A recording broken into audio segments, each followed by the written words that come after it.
I hear you on that. We're going to come back to Arsenal a little bit later in the title race.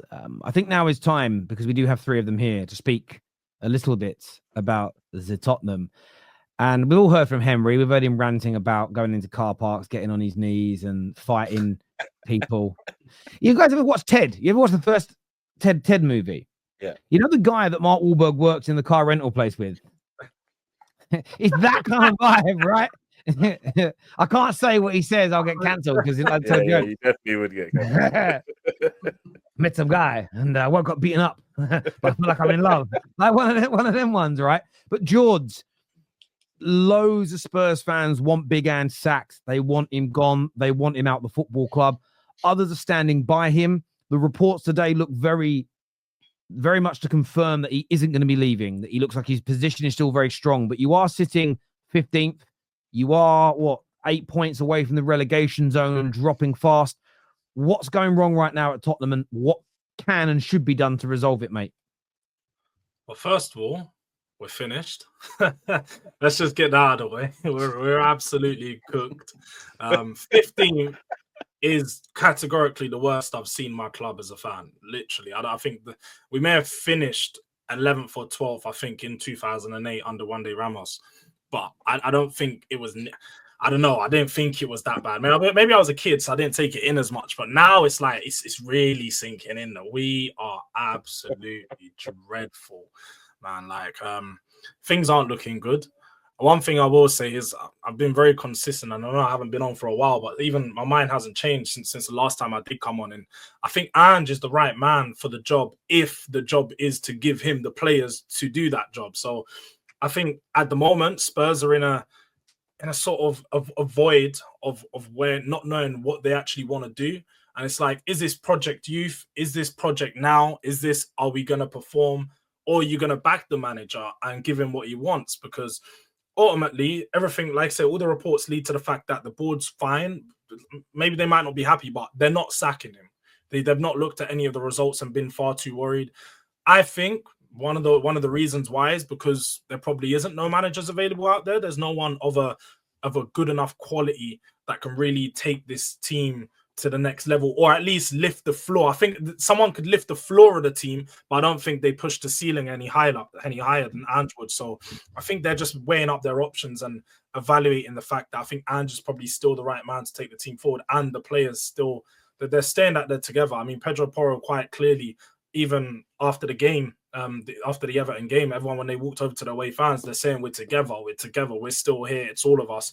So he hasn't lost the dressing room, apparently. I mean, the performance was woeful, and the performance from me, it looked as if the senior players' heads aren't there. The likes of Maddison, just dreadful, absolutely awful player this season. And I know his performances haven't been dreadful. They're not every single game, but from a senior player, one that you have high expectation from, you expect a lot more. So it's just not good enough. Our senior players just aren't showing up for us right now. And I think for me, the biggest problem and the biggest questions are what the board want to do with this club, where they want to go. Like Kunle said, man, 20 days into a window, we ain't done shit. Like, I don't get how you can be 20 days into a window knowing Spurs have the worst injury crisis. We've had no centre-back. But they're like, no, we're not going to go and bring in another centre-back. We're not going to recall the one we have out on loan or two that we have out on loan. We're just going to persist with playing Archie Gray at centre-back. Hey, and then look, poor Archie Gray, man. Let's keep it about that guy, bro. He might have ended his Spurs career before he started, bro. That guy. And I wouldn't even say ended, innit? But the fact that you let DCL do that, it's going to leave a stain on his name for a long time now. Yeah. You let DCL, the man that wears handbags, twinkle toe his way through our back line. He's got more modelling photo shoots and magazine front covers than goals. Like, this isn't a striker. This is not a guy that should be a free. Of course, a little bit, because Ches is quite young. George is quite young. Henry a little bit. Is it normal for young men to have handbags now? Is that like a thing? I'm just asking, it's your generation, mine and Phil's and Kunle's, we didn't do that. He doesn't wear men's. It's not like he wears a pouch, because you can have a man's pouch, a little side bag. He's wearing handbags. Like I saw a TikTok the other day of girls legit going, "Oh my god, I love Calvert-Lewin's fashion sense. He's got the handbag I want. Oh my god, he's got the Birking. Like what's going on? What's going on? I just wanted to ask you. I wanted to ask you, young bucks, because I'm old. Like, I hear new music, I see new fashion. I go, what's that? I don't want to be rude. You know what I mean? But just checking if you boys have like handbags. I'm just asking. No, we don't do I those just things. need to know. The fact that we let him score against us and do that after not scoring in 17 games, it's just atrocious. Dr. Tottenham strikes again. And yeah, man, like, I think with most Spurs fans right now, we're just very deflated and dejected with the club. We don't really have a direction. And I think that's the biggest issue, is the direction isn't clear to the fans of where the club is going. No one really has a belief that it's going to get much better. And although I do trust that the manager can perform, I don't know where it's going to get better, because there's no signings coming in. There's no vision. And I've already accepted that he's not the man to get the best out of this squad. Ange was never in the business of, I'm going to get the best out of a bunch of shit players. That's not him. He's never been in the business of that. So they need to recognize that. And, he needs to have a chat with the board to let them know, this isn't my job. I'm not going to do this. Bring players in. But I can't even lie. I think I've accepted the fact that Ange is a bit of a yes man. The things he comes out and says in press conferences is just absolute rubbish. The fact that he sits there and defends the board and defends the team, saying, oh, yeah, they're working as hard as they can. It's just an absolute crap. What do you mean they're working hard as they can? Why is it with Spurs that every time we sign a player, they're on a fucking 4 to 6 week notice period? But whenever everyone else wants a player, you see West Ham, 57 million bid. Man City have almost wrapped up 3 signings whilst all of us are sat around playing with our asses. 3 signings. They're going to wrap back up, probably get back into second place, be in the title charge, and all of us are going to be sat around like, fuck, how have we seen the rise and fall and rise again of City in one season before any of our clubs do anything about it? It's a joke at this point. And yeah, man, it's hard to be angry, because I'll be real, I'm just beyond anger. It's just numbness with this team, like numb, absolutely numb. Can I ask you the question about Ange? Do you feel that the way he talks to and treats reporters and journalists asking questions is beyond rude it was now? Rude what he said the other day. I didn't think that was rude. I think obviously in the moment, managers are gonna be a bit angry. That he's in a bad place. He's lost quite a lot of games. But just the comment he said was very blunt, and I don't think it was rude back. It was just you think that's a great way to start an interview? I think it goes to. I listened to the show last week. I think Terry, you were saying about how Tottenham players and now I think manager aren't used to having to have scrap relegation. It's a different mentality, I know.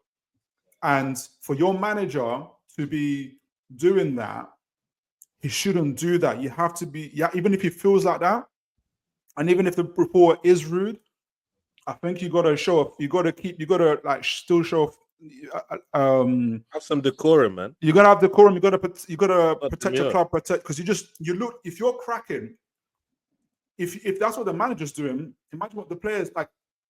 Similar to us, like even when we were just the relegation stuff, but even like for instance when Newcastle were 12 points ahead and for the league and stuff like that, and Kevin Keegan did that famous rant, like everybody knew that Ferguson got under his skin, and from that moment onwards, we lost the league. Similar things can happen when you're fighting off relegation and stuff like that. I know it was just dreadful, but look, I just think if your manager's doing that and he's cracking like that in front of reporters, I hate to know what's happening in the change rooms and in terms of like the players and stuff like that. I don't think it's a good look. Do you know what it is? Like what right now is point A for Spurs? Isn't it? What's point A? What does that look like? Stay up. Stay up. Yeah. Yeah. Okay, absolutely. so let's say hold on. Not going down. No, but hey, Kate, this ain't this is not a bad starting point. If Spurs are starting from let's stay up, that means we might, for the first time in years, guys, get some realistic expectations from Spurs fans in the summer. And that's a good point to start from.